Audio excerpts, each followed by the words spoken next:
Welcome to Talking Giants, presented by SeatGeek. I'm your host, Bobby Skinner, here with my co-host, Justin Pennick, and it is our annual Training Camp Battles podcast, Training Giants Players Report today. Hope everyone's having a great day. We're going to be at every single practice. We're going to be live streaming. The PPPs are rolling out. Justin, we're not together right now, but when people are watching this, we will be together. We will be together. And we will be together for the next month. It is every friends of mine's dream is to be with me for an entire month straight. But we're going to be talking a lot of New York Giants football, Bobby Skinner, and this is a fun episode that we do every single year. Yeah, I'm really excited for it. So we got 6 camp battles that we're gonna go through. Twitter and Instagram disagreed on 2 of the 6, which is more, usually they're on the same wavelengths, but they disagreed on 2 of the 6. Before we get into this episode, it is brought to you by a special person. That's Matt Algieri. He's brothers with the boxer Chris Algieri. That's right. I was going to talk about him. It's my dream to have a big steak dinner with him and Dan Canobio, where Chris Algieri just talks all these stories about how he beat the crap out of people, and I eat my steak. Who's Dan Canobio? Dan Canobio's the boxing guy. Oh, he's the guy who quit our company. Oh, my God. You know who he was. Just kidding. I love you, Dan. Well, Hey, not John. kidding. He did quit. He did. He got a bag. He can Patreon.com. afford a lot of Patreons with his new job. He can. I honestly should text him. Patreon.com/Talking Giants, $2 a month. You can join people like Dan Canobio in the future, and then Chris Algieri's brother in the past. You can join them and Bobby Skinner whenever he's down in the state of Florida. So if you're a new Patreon member, hold on the stickers, but they will get to you eventually. Bobby Skinner will send you stickers in the mail. Plus, there's some shirt raffles, and you get to hang out with us live while we record the shows. Patreon.com/Talking Giants. Thanks to our patrons. Love you. You'll be glad you did. All right, let's get into these camp position battles, Justin. And we're going to start with the most juicy one, and that is wide receiver 2, assuming that Malik Nabers is wide receiver 1. Wan'Dale Robinson is slated in the slot. So who is that second starting outside wide receiver? Twitter gave Darius Slayton 52% of the votes and Jalin Hyatt 48%. Instagram, though, they're in on Jalin Hyatt. They went 62% Jalin Hyatt, 38% Darius Slayton, which is, I thought maybe Hyatt could win that, but that's a shockingly big difference. It's overwhelming. Yeah, it's overwhelming. In those, and I'm not on the same page with Instagram this time. Usually I'm at the same wavelength of those guys. But Darius Slayton has led this team in yards 4 out of the last 5 seasons. And last year Hyatt was like in a glorified alert route runner. And here was like the thing where it's like, I want Hyatt to, obviously we all want Hyatt to develop. How much will he develop? But here was the thing that made me be like, you know what? You can't just put blind faith that Hyatt's going to take this crazy year 2 jump. Who was the better rookie wide receiver? Oh, Darius Slayton, by far. Right. So, that was the difference for me, right? Is Slayton was the better rookie wide receiver. So, I'm expecting him to be better than Jalin Hyatt right now. I would love to be surprised. We all in a perfect world want Hyatt to be that starter, but I'm going Darius Slayton.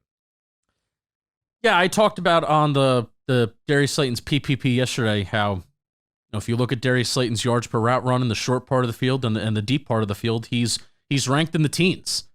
He's ranked in the teens. I'm not doubting Jalin Hyatt's ability to get open, because certainly both of those guys were getting open last year. But if the Slayton could get open at all 3 levels. Yes. Hyatt to this point in his career has only shown to be able to get open at 1 level of the field. Yeah, and if the coaching staff thought that Hyatt was ready to play last year, I bet you he would have played more. And he did down the stretch a little bit more, but still wasn't targeted a ton. So Hyatt's definitely got some room to grow. We got to beat press a little bit more. We got to get a little bit stronger. Or even if we don't get stronger, we just need to learn how we're going to beat press, get open in the short level part, the short level part of the field. We know that he's going to be a deep burner, but Slayton just does more than his deep ball ability. He does so much more than that. And we're not talking about someone who is inept of, getting the ball deep, right? We're not talking about Hyatt versus Hodgins, where it's like, okay, but Hodgins gives you nothing in that. Like, Slayton does, right? He's the team, led the team in 20-plus yard catches, which is, again, remarkable for Hyatt for as little opportunities he's got, how many explosives he was able to create on a per-snap basis. But he just was not a part of the offensive progression 90% of the time. You think of, like, Isaiah Hodgins got benched for Jalen Hyatt last year. Hodgins, when he's playing, is a bigger part of the offense on a more frequent basis. It's just that Hyatt has those explosives. So this is not a, hey, Hyatt, now you don't get to play type of position battle, right? It's not the offensive line. I guess 31 teams' offensive lines where 5 guys start. So Hyatt's going to have a role, but like I'm not crowning him until he proves it. Yeah, I agree. And that's the tough thing about some of these position battles is, we're here and we're sitting and picking one guy when it, like you said, it's not going to be that Darius Slayton plays for 100% of the snaps and Hyatt 0.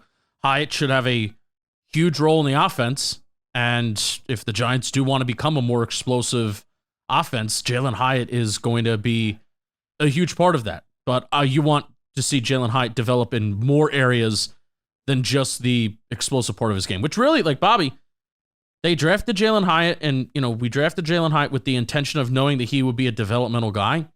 And the fact that he hit the ground running so well as an explosive play weapon last year and getting open and, limited opportunities with quarterback play and offensive line play, but seeing how well he was able to do that and stretch the field, I consider that a win from his rookie year, knowing that there was so much other stuff that he did have to work on. We knew that. So yeah, and that's what, like, when we talk about, like, guys, like Hyatt will live out his contract with the Giants at bare minimum, right? Yep. He is a useful piece on any team in the NFL, unless it's the Texans where they got 3 studs at wide receiver. But any team that doesn't have 3 just flat out studs at wide receiver, he's going to bring value to you. It's just, again, maximizing that value. And Hyatt's, I don't think people, because it was new and exciting and the big plays, I don't think people really talk about how underdeveloped the other parts of his game are. Right? Like, it's just releasing the wrong way, bad route running. Like, he really, really needs to develop. And again, the thing for me where I was like, well, maybe I want to just take the upside with Hyatt, but was that who was a better rookie? And I didn't even have to think twice about it, that it was Darius Slayton. And you also had Hyatt coming from a Tennessee offense, so he talked about being fake.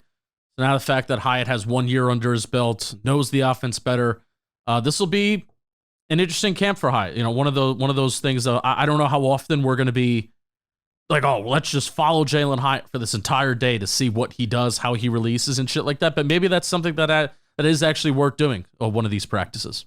Absolutely. All right, Justin, tight end 1. Twitter gave Daniel Bellinger 73% of the vote, Theo Johnson 25%, and Lawrence Cager 2%. Shouldn't even pick Cager in there. There's like talking points around him. And then Instagram, Daniel Bellinger 71%, Theo Johnson 27%. So they like Johnson 2% better, and then Cager 2%. Can I ask you a question? Who do you got in this one? I mean, I want to ask you a question first. I am shocked to see how far and away Daniel Bellinger won this. You are? I'm not saying that, oh, it's a bad decision, because I would pick Theo Johnson. I think Theo Johnson is going to be tight end 1. Oh, you're picking Theo Johnson? Yeah. I kind of teased it last week. So am I. Yeah, I kind of teased it last week, and we both were starting to maybe get into it, and then we said, oh, let's stop this conversation because we wanted to wait for the Camp Battles pod. But Bobby, I thought that this would be a tight race between these two. Maybe it's that people don't know Theo Johnson, and hey, Daniel Bellinger was the tight end 1 during 2022, where they went to the playoffs, and he had some moments. He got his eye taken out against the Jaguars, so that was a moment. I am shocked at how of a vast divide there is between Bellinger and Johnson here. So this is year 3 for Daniel Bellinger, and for a 4th round pick, Daniel Bellinger's been good. And he's very valuable to the team, right? Even with Darren Waller on the roster, Daniel Bellinger is valuable with what he brings as a move blocker. In the short area of the receiving game, he's extremely reliable, right? Having a crazy high catch rate. He catches the ball really well. He doesn't drop it ever. The thing is, though, is that I think they have big plans for Theo Johnson, right? And he just gives you so much more as a receiver. like a lot. Like he can challenge you all over the field. He's more of a red zone threat with his size, and he just moves better. You know, when you look at Daniel Bellinger as a receiver, that rookie year, he was 40th of 42 tight ends in yards per route run. 41st in average depth of target, 38th of 46 in yards per route run last year, and then 44th of 46 in average depth of target.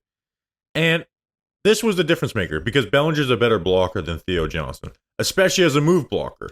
But when are you really using your tight end as a move blocker? It's more in two tight end formations. And Bellinger's not like this ass kicker inline. He's solid, he does his job, but he's not this total ass kicker in the inline for me to pick the blocking over the receiving ability. And I think Theo Johnson, that's where he's best is blocking as inline. And then when I said when you're moving guys across the line of scrimmage, across the formation to lead block and stuff, well, you're usually in two tight end formations for that anyway. So I'm going to give it to Theo Johnson. Yeah, and I think the Giants, this is at least the direction where Brian Daboll wants to go. They want to throw the ball more. They need to become a more dynamic passing offense and receiving team. And drafting a guy like Theo Johnson that has that upside, and I think he's already the best right now. I think he's the best out of all these tight ends on the team right now in doing it.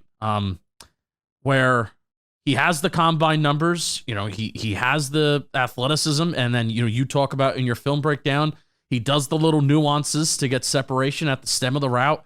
So I think he's already the more well-rounded receiver, and then also, not just talking about the blocking side of the things too, but talking about Daboll does like to sometimes take these tight ends and split them out wide, put them in the slot, or even just line them out wide. And you see Daniel Bellinger do that, and I'm like rolling my eyes thinking like, okay, well, the ball's not going to Daniel Bellinger here. What's the point of putting him out wide for 40% of the snaps when the ball's just never going to come to him? Where I think there's at least a threat and there's a chance that a guy like Theo Johnson could get the ball, and a defense has to consider that. So that's where my brain goes to. There's just so much higher of a receiving upside for Theo Johnson than Daniel Bellinger. Yeah, and again, like Theo Johnson does need work. He needs there's so many glimpses of great route running, but he needs to be more consistent. There's a lot of times where guys are able to stick on him. It's like, okay, that was just not a great route ran. But there's no doubt in my mind that he's a better receiver than Bellinger. I think their inline blocking in college is pretty similar, and Theo Johnson was against better competition. And like I said, the main thing, what made the difference, because I was going to go Daniel Bellinger, and then when I thought about it, I was like, am I going to start this guy because he's a better lead blocker? And I'm not, the answer to that is no. Right? So he's not this ass kicker in line. Right? If he was, I'd say yes, I'm giving Bellinger the nod to start, even though I want Theo Johnson to get in there eventually. But I'm going to go Theo Johnson. Yeah. But I want to make clear, and I've repeated this time and time again, I think Daniel Bellinger stabilizes the offense. Stabilizes it. I mean, you look at the win-loss splits in 2000. Still get 40% of their snaps. Yes. You look at the win-loss splits in 2022. I mean, a lot of wins when he's on the field, and a lot of losses, and they were kind of, when their identity was running the damn ball in 2022, Daniel Bellinger goes out, and then the offense is in a weird spot because they're trying to do that, and they can't. And, with Darren Waller on the roster last year, Daniel Bellinger's presence as a blocker was needed, and it was totally necessary. So, the areas in which you said he's strong with, I agree. He's going to be valuable as that H-back. Even if you have plays where Theo Johnson has his hand in the dirt and he's in line, and then you could put Daniel Bellinger as like this fullback, and he can very much catch the ball out of the backfield as well. And that's a weapon that I like. I like changing things up, and that's not something that you fully expect. So Daniel Bellinger is super important to this team. I just think Theo Johnson is more of the future, and he should be getting more of the snaps. And I want to make it clear that we're not like, okay, Bellinger, now you don't get to play. I'm going to go to Bellinger's offensive snap share with Darren Waller on the roster, right? Who's, was like their focal point of their receiving game, was leading them in yards per game. Week 1, Bellinger got 63% of the snaps. Week 2, 41%. Week 3, 60%. Versus Seattle, he got injured versus Seattle, right? He got 8% versus Seattle, 38% versus Miami, 53% versus Buffalo. 53% versus Washington. Waller gets injured, and Waller came back. The Green Bay game, I believe. No. The Saints game got 56%, 63%, 43%, and then 81%. So he's going to be getting like probably, close to 50% of the snaps. Yeah, I'm thinking 40, because if the Giants want to run more 11 personnel this year, you're putting more wide. The emphasis is putting wide receivers on the field, and if Theo Johnson's on the field, then I'm thinking 40. But he's also going to get reps fine by himself too. Yep. He's not only going to be on the field for 2 tight end sets. Right. Yep. So I think that number 40 to 45 is where I'm going to land at. Defensive tackle too. Yeah. The polls were all over the place on this one. Twitter went Jordan Riley 41%, Raheem Nunez-Roches, Nacho 28%, Jordan Phillips 27%, DJ Davidson 4%. Instagram went Jordan Phillips 35%, Raheem Nunez-Roches 32%, Jordan Riley 26%, Davidson 7%. This was the toughest one for me. Like I could still probably get my mind changed right now, but the other side of that is this is the position that's going to rotate the most as well. 100%. You want to know why it's the hardest? Because it's a mid-off. Because it's even barely that. I won't even call it. Nobody stands out. That's the thing. There's really no, like, Nacho is the proven best run defender, but he's not a difference maker. He's just kind of a do your job guy. Jordan Phillips is the only one who can really give you any pass rush potential. But it's flashes. It's very brief flashes. Yeah, too. It's not consistent. Jordan Riley looked good in limited opportunities last season. They really like him. I'm going with Jordan Riley. The last 3 games of the season, Nacho got 97 snaps and Jordan Riley got 70 snaps. But if this was a team full of a run-stuffing defensive line, I probably would have went Jordan Phillips because he's probably the best overall player. But when you have Kayvon and Brian Burns, who aren't exceptional run defenders, I want to put the run defender on the field to start the game at least. And then, put Jordan Phillips on the field on 3rd down. And then I'm kind of banking on some progression out of Riley, and he's a bigger player, 6'5", 325. Nacho 6'2", 307. And he did have, like, when he got to play last year, he did show flashes. Like, go watch the Rams game. The first 3 run plays were run stops by Jordan Riley, right? His, first action in the NFL, he got a tackle for a loss versus the Cowboys in week 1 and then was, a healthy scratch for a while. I'm going Jordan Riley. Like, you can tell the way Andre Patterson likes him. So I think Riley can be that guy. Even though, again, he's not going to get a normal team's defensive tackle 2 snap share, he's the guy I want on the field first. He even had some flash plays against Jason Kelce, too, in Philly. Yes. Which I made a cut up of like 2 plays that was good by him, and then he had some bad plays after. I'm like, I don't know if I should put this out. Maybe I will, for the hell of it. Jerome Riley, 8 games, 26% of the snaps. Patterson praised him for that performance, though, by the way. So it's like not crazy to point that out. 26% of the snaps he only played. He appeared in 8 games. 26% of the snaps that he was eligible to play, and that's what he was in for, which is higher than I thought. And then Jordan Phillips and Nacho were in for 44% last year. This is, like you said, it's almost like it doesn't matter which one you choose here since they're going to rotate so much. I'm going to go with Nacho just because he's the more experienced vet. They are paying him a decent chunk, a little bit more than you think for Nacho's pedigree and Nacho's background. I'm going to go with Nacho just because early downs, we're going to stop the run, and I think he's more proven in that category. Even though Jordan Phillips, week 1, I'm playing Jordan Phillips a lot because Jordan Phillips has done all of his damage in the last 2 years during week 1's game. So I'm expecting a 2.5 sack performance from him week 1.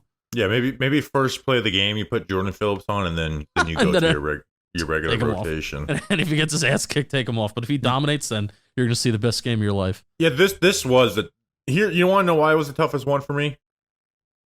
Because I can't make a really great argument for any of them. Right, nobody stands out. Right.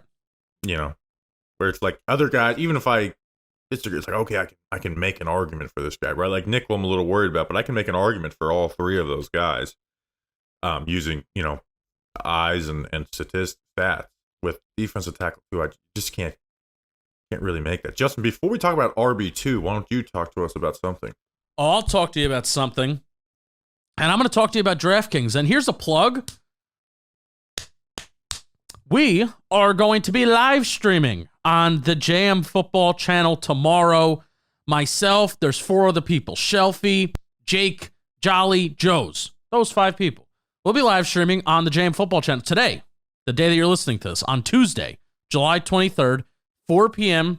to 6 p.m. We're doing a best ball draft, and it is brought to you by the DraftKings Sportsbook. So I hope you can tune in because best ball is a lot of fun. Bobby, do you know what best ball is? You can just draft a lineup, and then you don't even have to check it for the whole year because it's going to start the players who do best for you in that given week. So you can literally have 25 teams, and you don't need to check them. You can have 20. If you love drafting, then come join us. It'll be the first fantasy draft that you see. Download the DraftKings Sportsbook app now and use code WORLD. New customers, if you bet $5 and get $150 in bonus bets instantly, that's code WORLD. Only on DraftKings. The crown is yours. Gambling problem? Call 1-800-GAMBLER. In West Virginia, visit www.1800gambler.net. In New York, call 877-8-HOPE-NY or text HOPENY 467-369. In Connecticut, help is available for problem gambling. Call 888-789-7777 or visit ccpg.org. Please play responsibly. On behalf of Boot Hill Casino and Resort in Kansas, 21 plus age varies by jurisdiction. Void in Ontario. Bonus specs expire 168 hours after issuance. See dkng.co/baseball for eligibility and deposit restrictions, terms, and responsible gambling resources. Bobby Skinner, you'll be glad you did, and everybody else, you'll be glad if you hang out with us tomorrow afternoon for a best ball fantasy football draft. We're glad you did. Greg Van Roten signed. You did? No, you're fucking with me. Stop. I hope he signs before the end of the episode. Actually, I don't. I have shit to do. I have to leave my house for a month. Yeah, because you're gonna have to do a film breakdown if he signs. I mean, if I may not be able to, so we'll see. I would like to. I already have a thumbnail ready, but I don't know if I'm going to be able to.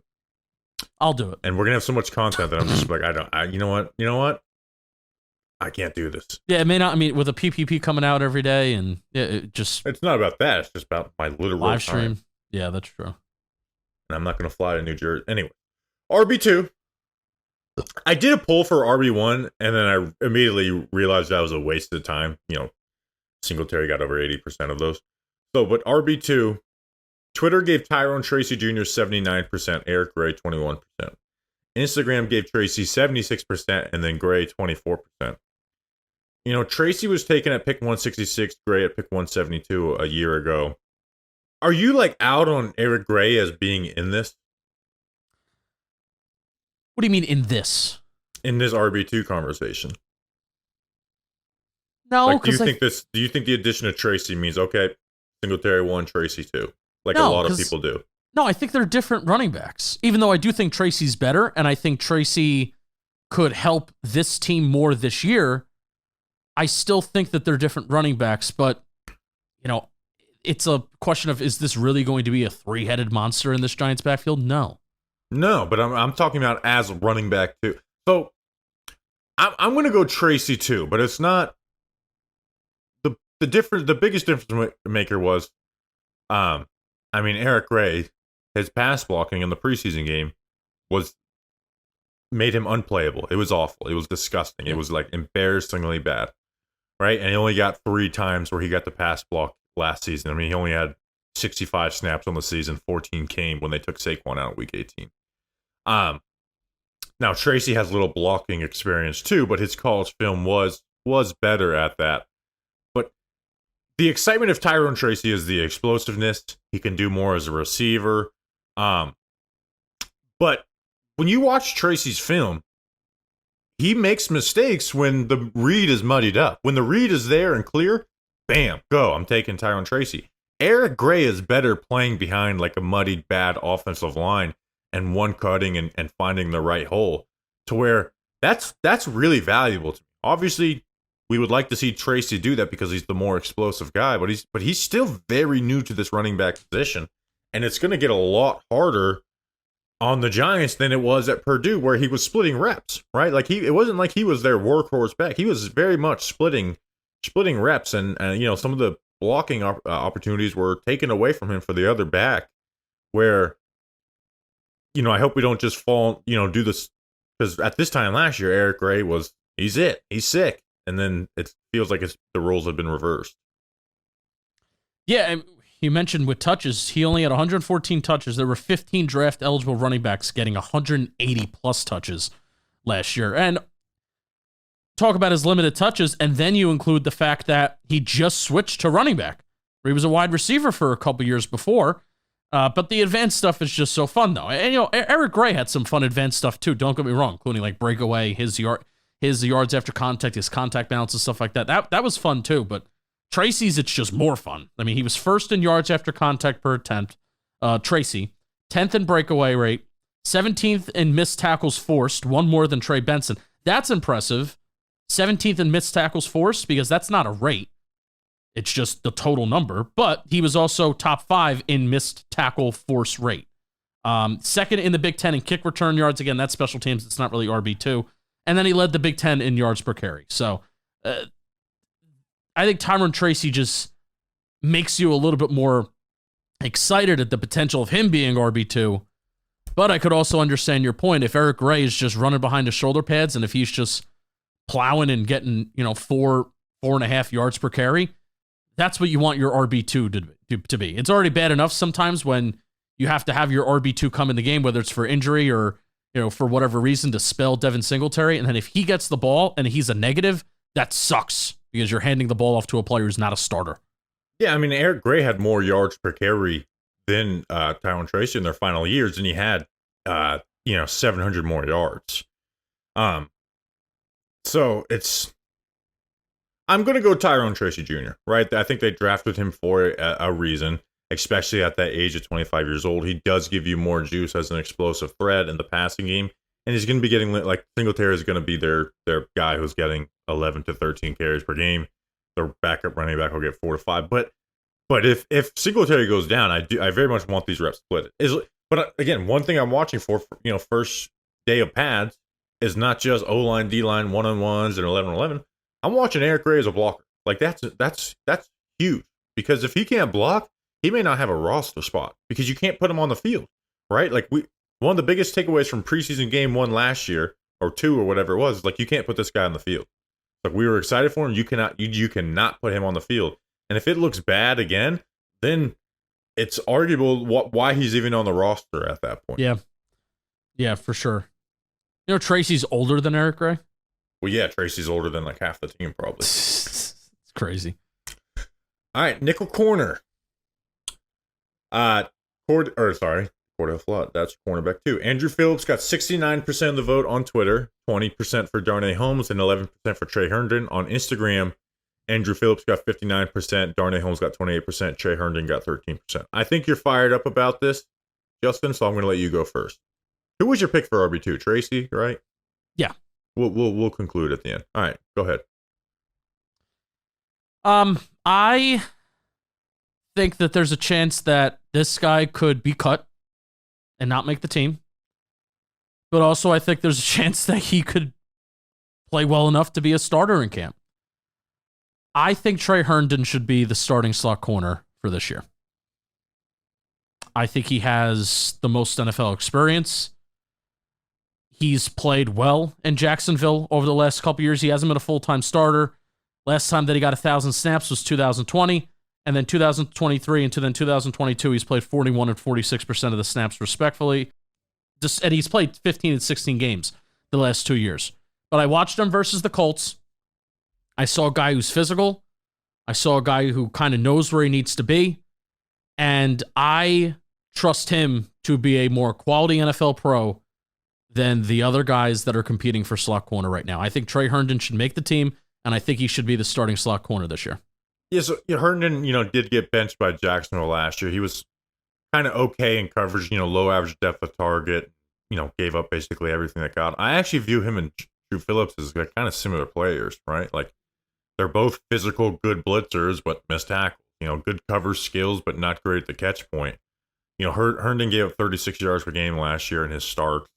He's only 28 years old. So I do agree this is a battle, right? I think because of when he signed, it gets looked at as nothing because he was a tryout at minicamp. But I do think this will be a battle, and I think Herndon might even get the advantage day one because he's the vet and Phillips is the rookie. So I don't have a strong opinion on this, but I'm going to go Andrew Phillips. a lot of the issues I have with Drew Phillips are from playing at outside corner.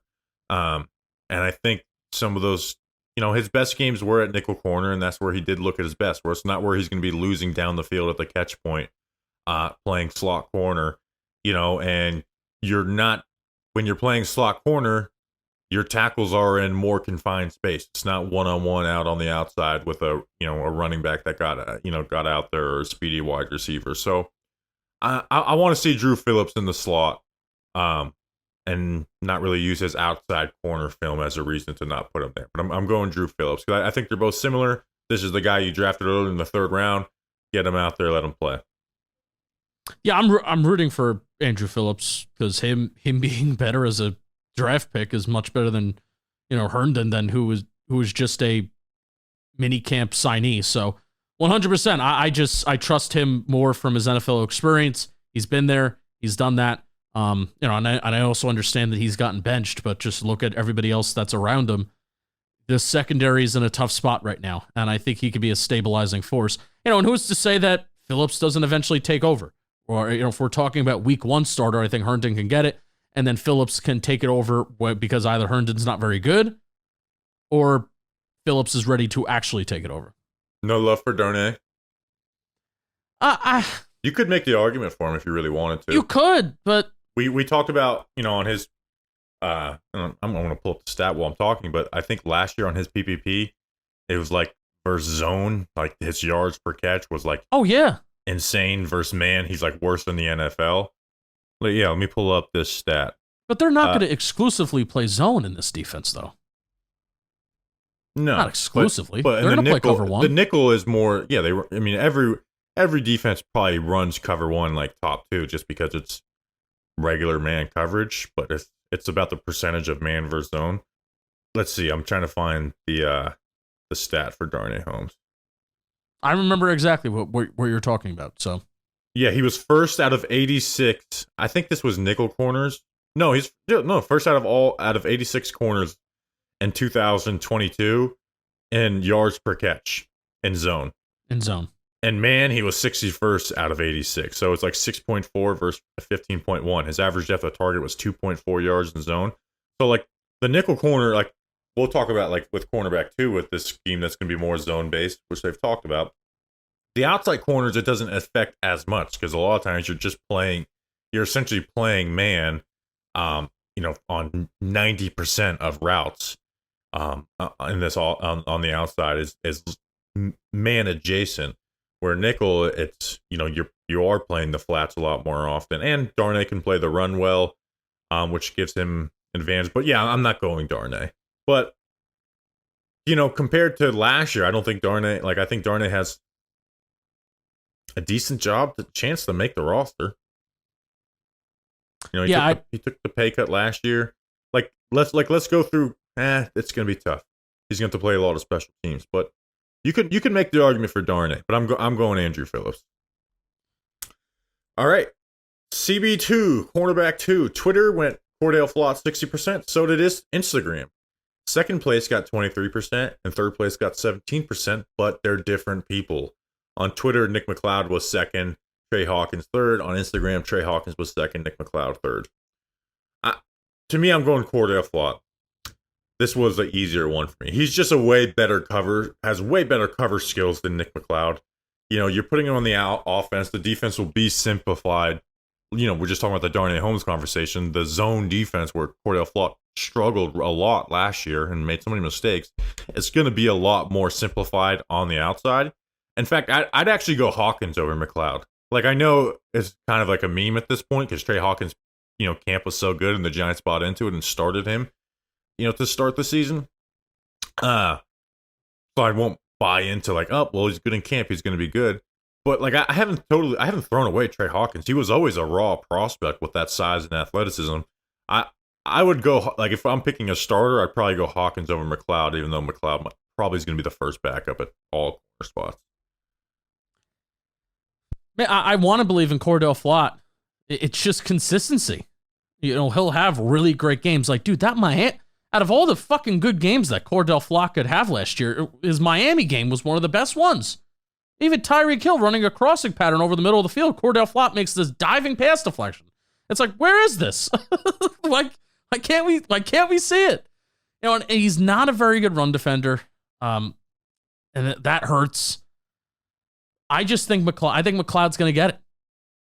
And this could be another situation where week one, a guy has it, and then as the season goes on, maybe Cordell Flott emerges. But Cordell Flott hasn't had a single good training camp in his 2 years as a pro. Now, the Giants also have had a hard time putting him in the right spot. He's better in the regular season than training camp, though. But if this is where a camp battles, this is literally the camp battles episode, and who's going to win the battle for week one, Nick McLeod, I think, is going to have a better camp than Cordell Flott.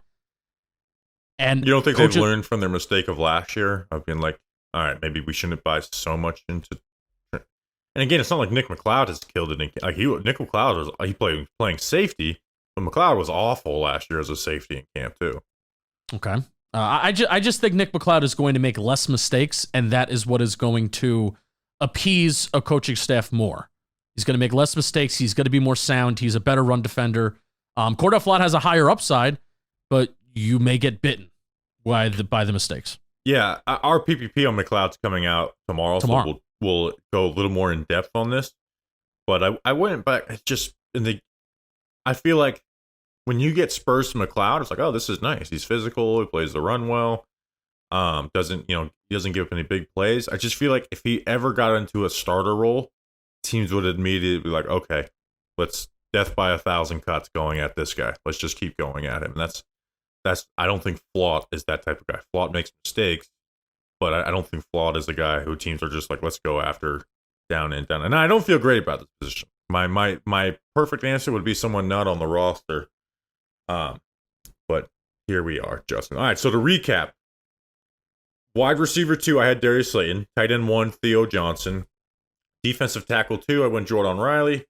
RB2, I went Tyrone Tracy. Nickel, Andrew Phillips. And then cornerback 2, Cordell Flott. So I agreed with Twitter on 1, 2, 3, 4. I agreed with Twitter on 5 of 6. And I agreed with Instagram on 0 for 1, 0 for 2, 0 for 3. Oh, no. 3 for 6. Wow. What about you? Twitter are your people this year. I agreed with Instagram's Twitter always on my people, even if I agree with them more. I agreed with Twitter on 1. 2. You could say what your results were. Okay, right. You need to do the Twitter. I don't. This is too much counting. I will do it for you. Tell me, yeah, go through it. I had Theo Johnson. Well, what about wide receiver 2? That's what we started with. Wide receiver 2, Darius Slayton. Okay. And then what do we do next? Tight end 1. Tight end 1, Theo Johnson. Okay. RB2. Tyrone Tracy. Defensive tackle 2. Nacho. Nickel. Trey Herndon. And then cornerback 2. Nick McLeod. You're Mr. Contrarian. You went 1 for 6 on Instagram and 2 for 6 on Twitter. Yeah, honestly, I wish I had more faith in the draft picks in the secondary, and I can't wait to be wrong because maybe they will turn around, maybe they'll prove me wrong, but I'm not a big believer right now. I need to see it. All right, so this episode at this moment is only 40 minutes because we're thinking the Giants might sign someone today. So if it's just this, we appreciate you guys. If not, you already heard us talk about the new signings at the beginning. We will see you tomorrow. See you at training camp. Come say hello. We appreciate you guys. See you on the next one. Until then, let's go Big Blue.